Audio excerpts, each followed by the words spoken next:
বদ নজর ভালো মানুষের কাছ থেকেও আসতে পারে, খারাপ মানুষের কাছ থেকেও আসতে পারে, নামাজেরও আসতে পারে, বেনামাজের কাছ থেকেও আসতে পারে। এমন কি আপনার বদ নজর আপনার ছেলের উপরে লাগতে পারে। এর চেহারা এত সুন্দর কেন, ছেলে এত সুন্দর কেন, এত ভালো ডিগ্রিধারী কেন, বাড়িটা এত সুন্দর কেন। এই হিংসাটা যখন আমি চোখ দিয়ে দেখে ডিপ দেখার কারণে যদি বলি, এটা হল আইন, এটা হলো বদ নজর। পৃথিবীতে কোনো জিনিস যদি থাকতো ভাগ্যকে ওভারটেক করে বাস্তবায়িত হবে, তাহলে বদ নজর মানুষের ভাগ্যকেও ওভারটেক করে চলে যেত। আপনাদের প্রত্যেকের অভিযোগ যে আমাকে মনে হয় বদ নজর লেগেছে। বদ নজরটা কি আগে জানেন? বদ নজরটা হলে এটা হাসাদ এবং হিংসার একটা অংশ। আল্লাহ যদি কাউকে একটা ছেলে সুন্দর বানিয়েছে, আপনার ভিতরে দেখে হিংসা হচ্ছে, কি রে এই লোকের চেহারা ছেলে এত সুন্দর কেন, আমারটা হলো না কেন। আর যখন দেখতেছেন তখন ওই হিংসার দৃষ্টিতে আপনি দেখতেছেন, তখন এটা হলো আইন, এটা হলো নজর করলেন, নজরটা হলো বদ, খারাপ নজর। এর চেহারা এত সুন্দর কেন, ছেলে এত সুন্দর কেন, এত ভালো ডিগ্রিধারী কেন, বাড়িটা এত সুন্দর কেন। এই হিংসাটা যখন আমি চোখ দিয়ে দেখে ডিপ দেখার কারণে যদি বলি, এটা হল আইন, এটা হলো বদ নজর। রসুল বলছেন আল আইন হক, বদ নজর সত্য, বদ নজর লেগে যায়। ওয়ালাউ কানা শাইউন সাবাকাল কাদার, ভালো করে বোঝেন, পৃথিবীতে কোনো জিনিস যদি থাকতো সেটা কদরকে ওভারটেক করবে, ভাগ্যকে ওভারটেক করে বাস্তবায়িত হবে, এরকম কোনো জিনিস যদি থাকতো দুনিয়ায়, লা সাবাকাত হুল আইন, তাহলে বদ নজর মানুষের ভাগ্যকেও ওভারটেক করে চলে যেত। কিন্তু ভাগ্য কি বোঝা গেল? বদ নজর লাগে। আচ্ছা, আর একটা হাদিস শোনেন, বলছেন ইন্নাল আইন লা তুদখিলুর রাজুলাল কবর। বদ নজর লাগার কারণে মানুষ অসুস্থ হতে হতে কবর বন্ধ পুষে যায়। ওয়া ইন্নার বলছেন ওয়াল জামাল আল কাদার, উট, আরব দেশে উটের প্রচলনটা বেশি, কারো উট বেশি। বলছেন উটের উপর বদ নজর লাগার কারণে উট চলে দেয় কাদার, হাঁড়িতে, তার মানে অসুস্থ হয়ে গেছে, দুর্বল হয়ে গেছে, লাস্টে মানুষ জবাই করে রান্না করেছে। কি বোঝা গেল? বদ নজর সত্য লাগে, এটা মানুষকে কবর পর্যন্ত পৌঁছে দেয়, অসুস্থ করে দেয়, যেমন পশুকেও অসুস্থ করে দেয়। ঠিক আছে? আচ্ছা, তাহলে এটা আসে চোখ থেকে। এটা কাদের কাছ থেকে আসবে? শুধু কি বেনামাজি? না, ভালো করে বোঝেন। এই বদ নজরটা ভালো মানুষের কাছ থেকেও আসতে পারে, খারাপ মানুষের কাছ থেকেও আসতে পারে, নামাজেরও আসতে পারে, বেনামাজের কাছ থেকেও আসতে পারে। এমন কি, ভালো করে বোঝেন, আপনার বদ নজর আপনার ছেলের উপরে লাগতে পারে, আপনার মেয়ের উপরে লাগতে পারে, আপনার কারোবারের উপর লাগতে পারে। কারণটা হলেই এই যে আপনার ছেলে সুন্দর, আপনার ছেলে পাশে দিয়ে হেঁটে যাচ্ছে, মেয়ে হেঁটে যাচ্ছে, আপনি ভিতরে ধারণা করতেছেন মাশাল্লাহ বলে তো খালাস, সমস্যা নাই, হ্যাঁ, ধারণা করতেছেন কত সুন্দর, নজর লেগে যেতে পারে। তাহলে এই নজর থেকে বাঁচবেন কিভাবে বুঝবো যে কার ভিতরে হাসাদ আছে, কারটা নজর লাগতেছে? হ্যাঁ, এটা একটা গুরুত্বপূর্ণ বিষয়, ঠিক আছে না? এটা জানার যেমন প্রয়োজন, আজকের আলোচনাটা আপনার জন্য গুরুত্বপূর্ণ আলোচনা। এটা যেহেতু দেখার কোনো যন্ত্র নাই, ঠিক আছে, যে কারো নজর থেকে লাগতে পারে, এখানে শরীয়তের কিছু বিধান আছে, এই বিধানটা জানতে হবে এবং মানতে হবে। বিধানটা কি? দুনিয়ার যে কোনো ভালো, মানে হাসাদটা খারাপ জিনিস দেখলে লাগে না। অসুস্থ রুগী দেখলে কি কারো হিংসা হয়? না। ভালো কিছু দেখলে হিংসা হয়। তখন প্রত্যেক মুসলমান যখনই ভালো কিছু দেখবে মুখ থেকে বলবে মাশাআল্লাহ। কি বলবে? মাশাআল্লাহ।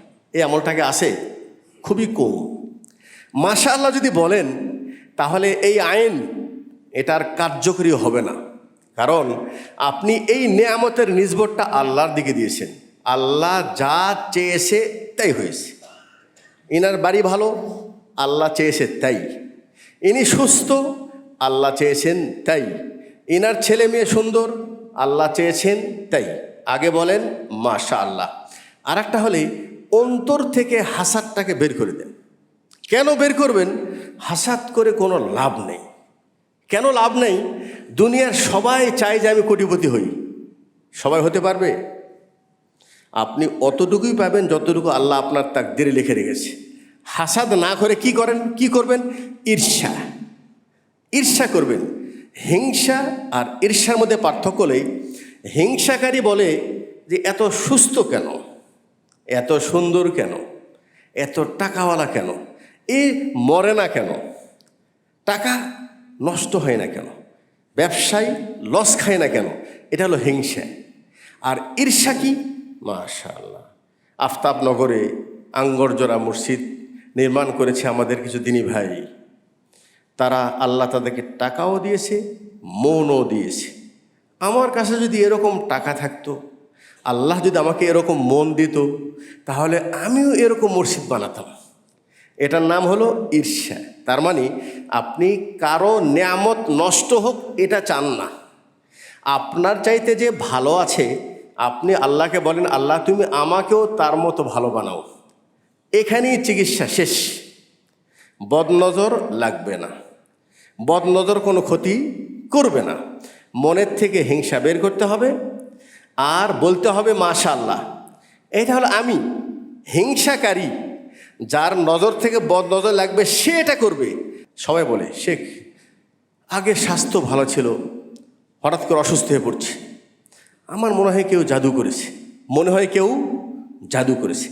আচ্ছা, আসলে জাদু জিনিসটা কি? এটাকে আসলে করা যায়? জাদু কি এটা সত্য? হ্যাঁ, বলছেন জাদু এটা সত্য, কিন্তু জাদু করা কুফরি। জাদু করা কুফরি। জাদু ইসলাম সাপোর্ট করে না। ইসলামের কোনো সূত্র ধরে জাদু হয় না। এটা একটা কুফরি তন্ত্র। এটার সূচনা হয়েছে সুলাইমান আলাইহিস সালামের যুগ থেকে।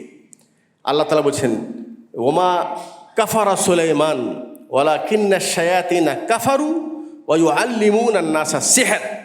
সুলাইমান জাদু করে নাই, জাদু শিখাও নাই। জাদু করেছে শয়তান, আর জাদু বিদ্যা শিখাই শয়তান। তাহলে জাদু বিদ্যাটা কুফরি। কেউ যদি এই বিদ্যা শিখে কুফরি করলো, জাদু কেউ করলে কুফরি করলো। জাদু থেকে বাঁচার জন্য যদি আপনি আরেকটা জাদু করলেন, তাহলে আপনিও কুফরি করলেন, আপনিও কুফরি করলেন।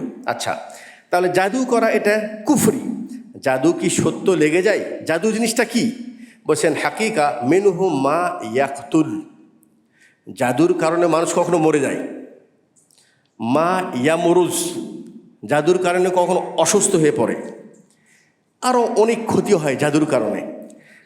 এখানে যেটা আকীদার বিষয় সেটা হলো একজন মুসলিম বলবে ওয়ালা ইয়াহদুস ইল্লা বিইذনিল্লাহ।